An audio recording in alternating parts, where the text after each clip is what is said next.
All right, in this first chapter or first part of Module 1, what I'd like to talk about is your defining recovery, because recovery is different for every one of us.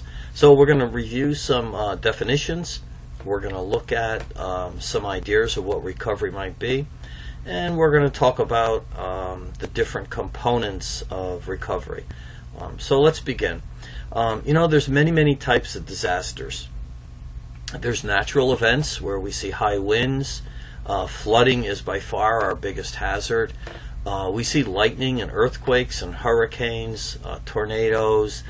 We also see hazardous materials incidents. I'm sure that some of you have seen or heard of some of the incidents where trains derail and create massive hazardous materials incident. And then, of course, there's terrorism events. The big ones that we think about are 9/11. There are other terrorism events as well. Timothy McVeigh in Oklahoma City was another example of a type of a disaster. So when we look at types of disasters, we want to look at some of the types of damage that they create. And very quickly, you can imagine the environmental damage and the public health problems that are created with a disaster. Thousands and thousands of 20-pound propane tanks floated all over the place in New Orleans and in Alabama and Gulfport, Mississippi after Hurricane Katrina. There's psychosocial issues, there's housing, community issues. If you have a house that gets destroyed, you're not going to be paying any taxes. People don't pay taxes. Who's going to pay those firefighters, those police officers, those school teachers, and the park and recs workers? So the damage may be economic to a community. It could also be economic in a sense of businesses. Walmart gets wiped out. They're not going to pay any taxes, and there's no place for the citizens that live within the community to shop and buy to support their local businesses. And then, of course, there's political damage as well. Many politicians have lost their job after a major event because they didn't handle it properly. In fact, there's actually some action being looked at now because of what happened in Missouri with Ferguson. They're saying, this is an example of a weak governor. And so some of the problems that took place, or some of the rioting that took place, happened because of poor planning and poor management by the state level governor. There's Stafford-Simpson hurricane scale to give you an idea. Category 1, 75 to 95. Category 5, 155 miles an hour and up. Extensive damage likely. And of course major flooding likely because that wind pushes a lot of water with it. So much so we saw in Katrina, it took a lake and pushed all the water of the lake to one side and flooded a whole section of New Orleans. Most of that came from the lake. We can also look at tornadoes. An EF0 is 65 to 85. They say, 0, that's a very small tornado. Well, go outside and stand in 85 miles an hour wind and tell me how small you think it is. And then, of course, there's the ESF5, which hit Joplin, Missouri, 200 to 235 miles an hour in wind. An unbelievable amount of wind blowing, all in a very short area. But if your home or your business or your school or your fire station is within that 200 miles an hour, that fire station most likely is going to be gone. So when we look at recovery, there's a lot of terms related to recovery. One of the things we want to look at is recovery itself. What's a definition of recovery? What's the difference between reconstruction and restoration? How about rehabilitation or restitution? All of these are our words. They're all used in recovery, and they all mean different things in a recovery process that may take years. I should say this, 2015 is the 10-year anniversary for Katrina, and Katrina actually is one of the larger storms we've ever had. We'll see the damage in a couple seconds. but the dollar value, the dollar cost is unbelievable. And we're just talking about things, houses and cars and televisions and stereos and washers and dryers. We're not talking about people and what it takes for an individual to recovery. Where we want to get is sustainable recovery. We want a recovery in a way that if another storm strikes, the damage isn't as bad, and also it lasts for a longer period of time. Disaster recovery, if you start looking at definitions, it refers to a process by which you resume businesses after a disruptive event, primarily referring to an event in which outside forces cause your vital systems to malfunction. FEMA has a very simple one. I mean, it's almost impossible to think that it could be this short. Recovery act continue until all systems return to normal or better or improved levels. A lot of people say there's no such thing as recovery from a disaster. What we do is we create new norms. So in this module, you're going to be asked, what's your definition of recovery? We want you to think about it, think about the storms that have happened recently, the terrorist attacks, and come up with your own definition of recovery and post that, and we'll see how well people come up with their definition. I doubt many of you will find one as short as FEMA's. Rebuilding or repairing of damaged infrastructure, reconstruction, rebuilding, repairing of damaged homes, bringing them back the way they were. But I ask you, is building them back the way they were the best thing to do? If they're in a vulnerable location or the elevation of the first floor is too low and you rebuild it exactly the way it was, are you really accomplishing anything? In some ways, I'd say no. In restoration, we repair the damaged home, the bridges, the highways, the streets, the traffic lights. We get the businesses to come back. All of that is restoration. Restoring the psychological well-being of the community, very difficult to do long term.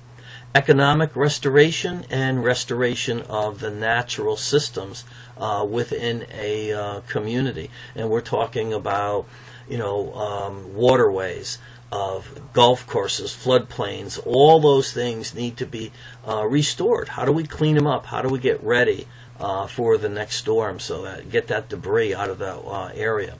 Restitution is playing an active role in recovery. It's land use planning, wise use of federal, state, and local funding and expenditures.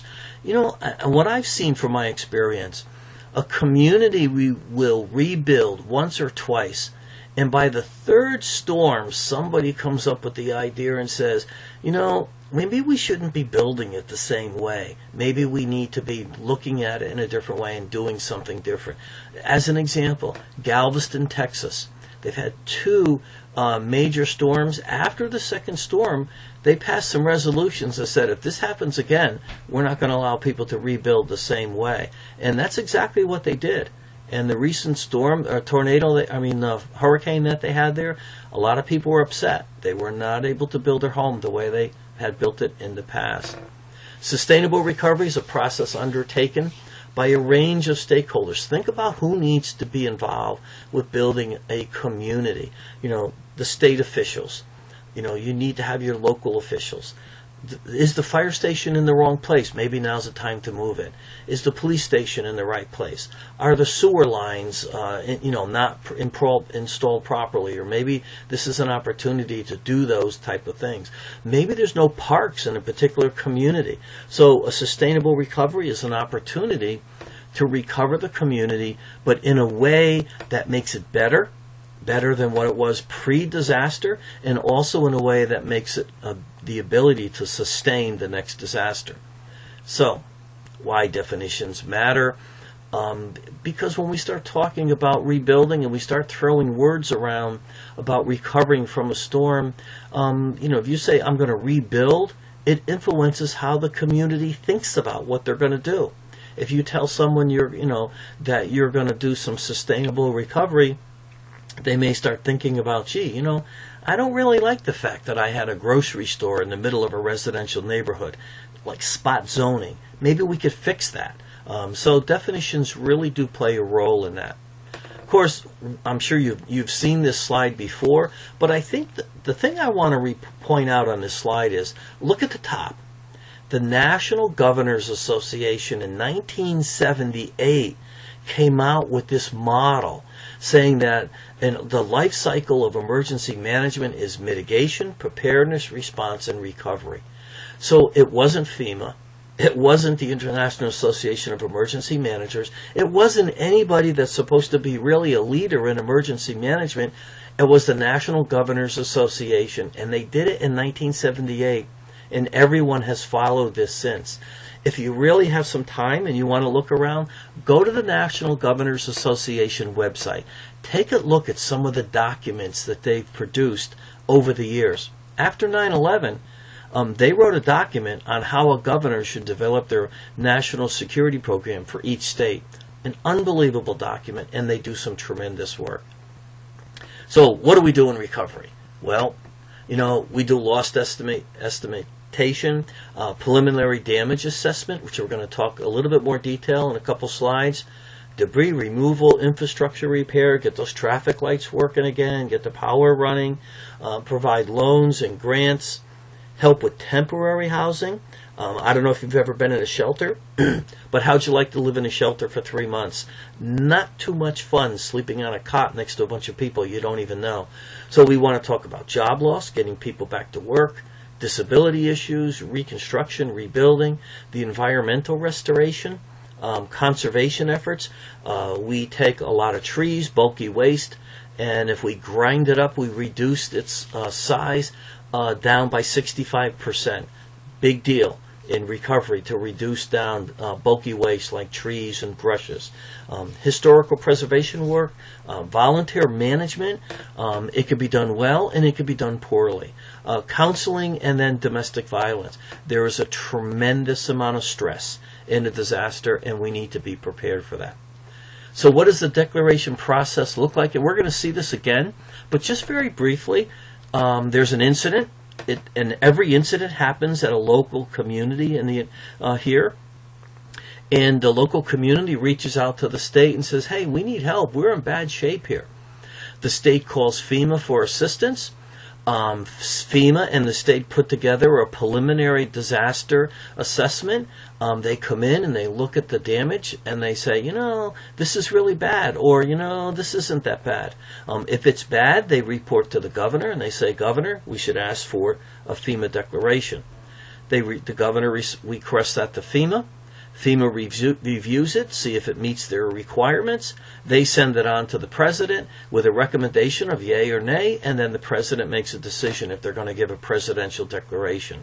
Once the presidential declaration is given, it's like opening the keys to the vault, and this is when FEMA starts opening the doors and allowing the money to flow back to the local incident and help those people that were just devastated.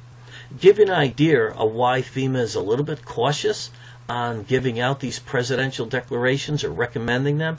Look at Katrina, 2005, and these numbers are a little bit old, but not that old. $108 billion for Hurricane Katrina. Hurricane Sandy, which was just 3 years ago, still estimated, the total number is not in or not awarded yet, $50 billion. For Sandy, and then 9/11, 2001 is 8.8, almost $9 billion, and still rising. So you look at the disasters that have happened over the years, and you get an understanding of why FEMA is a little bit reluctant to jump up and say, "Here's some money, let's help you out." FEMA offers a number of different type of declarations, and we're going to see this again when we talk about the Stafford Act. But emergency declaration can be secured for up to $5 million to reduce the loss of life, prevent further damage, and usually we get an emergency declaration, and that declaration covers about 75% of the expenses. Either you, the state, or someone pays the other 25%. FEMA does not. Major declarations are very, very rare. Hurricane Katrina was a major declaration, and if you receive a major declaration from the president for a disaster, FEMA's going to pay 100% of all the damage, and they realize that the damage is so costly and so large that FEMA is going to reimburse 100% of all expenses. Hurricane Sandy struck New Jersey, and the governor of New Jersey requested, after about 6 or 8 months into the process of Hurricane Sandy, they requested that their declaration be upgraded from an emergency to a major declaration. That request was denied because it costs so much money. Recovery is a process. This is a picture, by the way, you're looking at Long Island or Staten Island, and this was an area that had a major fire in the middle of the hurricane. Over 100 homes were burnt down in that fire. There's a lot of stages and steps that have to go through for a recovery process. It's unequal progress. In some places, households will recover very quickly. Other places, businesses will recover quicker. Organizations may recover, and also it's by location. The better a community is prepared because of their past experience with disasters, they're going to recover quite a bit faster. Phases in activity, there's short-term and there's long-term. Short-term is, today, tomorrow, where am I going to sleep? How am I going to feed my family? How do I get utility restoration? How do I start cleaning the debris off my yard? And long-term, I want to get back in my home. I want to be able to shop in my stores. I want my children to go back to school so that my life can get back in order. And when we look at recovery, we also talk about some dimensions. We look at it from a social standpoint. There's housing. There's some agencies and organizations that can help. There's a group from Pennsylvania, the Mennonites, that will actually come in and build homes at no cost. They'll just build them for individuals. There's economic. We want to get people back in their homes so they keep paying their taxes. To keep the community running, getting commercial businesses up and running, and if you have industry, we want them running again because they are a good taxpayer to the community. What about the land, the air, water, plants, wildlife? All that is part of the environment. Sometimes rivers will actually change their courses because of a hurricane. We need to look at that and see if what was done was damaging, or can we put it back to where it was. Roads and bridges, utilities, infrastructure is amazing. The psychological effect of recovery is amazing, and we have issue-specific areas. As I said, volunteer management, we'll see that later in this course. Debris management we'll see later, and donation management. Debris management and donation management sometimes are called the second disaster. Because once people start donating their old stuff from all over the United States and shipping it to your community, what are you going to do with it? And so it can be called the second disaster. Components have phases too, and we'll just quickly in housing. Emergency shelter, sleeping in a gymnasium in a cot. Temporary shelter, maybe staying in a hotel for a couple of months. Temporary housing, a FEMA trailer that you see in the picture, and then finally getting back into your own home. So housing can have components as well. Some of the other has components as well. So I just wanted to cover those with you, give you a good idea of what recovery is all about, and kind of help you be able to come up with your own definition of recovery.